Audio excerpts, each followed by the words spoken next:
যুক্তরাষ্ট্রকে উপহার দেওয়া বিখ্যাত স্ট্যাচু অব লিবার্টি ফেরত দেওয়ার আহ্বান জানিয়েছেন ইউরোপীয় পার্লামেন্টের একজন ফরাসি সদস্য। রাফায়েল গ্লাক্সম্যান নামে ওই সদস্যের মতে, ফ্রান্স ঠিক যে কারণে মূর্তিটি উপহার দিয়েছিল, যুক্তরাষ্ট্র এখন আর সেই মূল্যবোধ ধারণ করে না।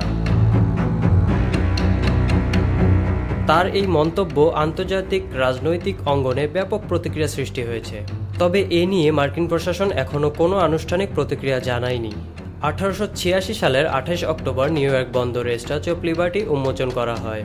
এটি ফ্রান্সের জনগণের পক্ষ থেকে মার্কিন স্বাধীনতার শতবর্ষ পূর্তি উপলক্ষে উপহার ছিল। ফরাসি ভাস্কর ফ্রেডরিক আগস্ট বার্থোল্ডি এটি নির্মাণ করেন। গ্লাক্সম্যান বলেন, ডোনাল্ড ট্রাম্প প্রেসিডেন্ট হিসেবে ফিরে আসার পর থেকে যুক্তরাষ্ট্র তার নীতি থেকে সরে এসেছে। তিনি ট্রাম্পের ইউক্রেন নীতির কঠোর সমালোচনা করেন ও গবেষণা খাতে বাজেট কাটছাঁটের বিরোধিতা করেন। প্রেসিডেন্ট ট্রাম্প জানুয়ারিতে দায়িত্ব নেওয়ার পর থেকে স্বাস্থ্য ও জলবায়ু গবেষণা বরাদ্দ কমিয়েছেন ও শত শত বিজ্ঞানীকে বরখাস্ত করার উদ্যোগ নিয়েছেন।